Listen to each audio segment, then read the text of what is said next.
Megastar Shakib খানের আসন্ন cinema soldier নিয়ে দেশের সিনেপ্রেমীদের মাঝে এখন অন্যরকম আগ্রহ বিরাজ করছে।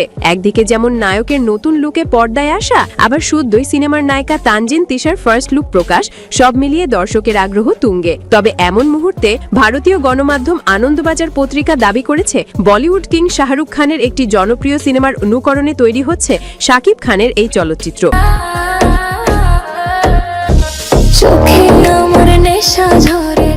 ভারতীয় গণমাধ্যম আনন্দবাজার তাদের প্রতিবেদনে বলেছে, দীর্ঘ সিনেমা জীবনে শাকিব খান বাংলাদেশের অনুরাগীদের কাছে কিং খান নামে পরিচিত।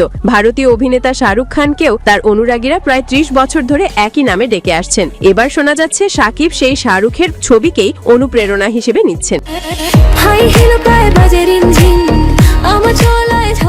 আনন্দবাজারের দাবি, শাকিবের সোলজার ছবির চিত্রনাট্য একেবারে শাহরুখের জনপ্রিয় সিনেমা জাপ্তা খায় জানের আদলে তৈরি হচ্ছে। মিল শুধু নায়কের সঙ্গে নয়, শাহরুখের ছবিতে ক্যাটরিনা কাইফ ও অনুষ্কা শর্মার মতো দুই নায়িকা ছিলেন, তেমনি শাকিবের এই ছবিতেও রয়েছেন দুই অভিনেত্রী, তানজিন তিশা ও ঐশী। এক সূত্রের বরাতে প্রতিবেদনে উল্লেখ করা হয়েছে, তানজিন তিশার চরিত্রটি নাকি জাপ্তা খায় জান ছবির অনুষ্কা শর্মা অভিনীত আকিরা চরিত্রের মতো। উল্লেখ্য, প্রযোজনা সংস্থা সান মিউজিক অ্যান্ড মোশন পিকচার্সের এই সিনেমায় শাকিব খানকে একজন দেশপ্রেমিক হিসেবে দুর্নীতি ও সিন্ডিকেটের বিরুদ্ধে লড়তে দেখা যাবে। অ্যাকশন ড্রামা ঘরানার এই সিনেমাটি চলতি বছরের ডিসেম্বরে মুক্তি পেতে পারে বলে শোনা যাচ্ছে।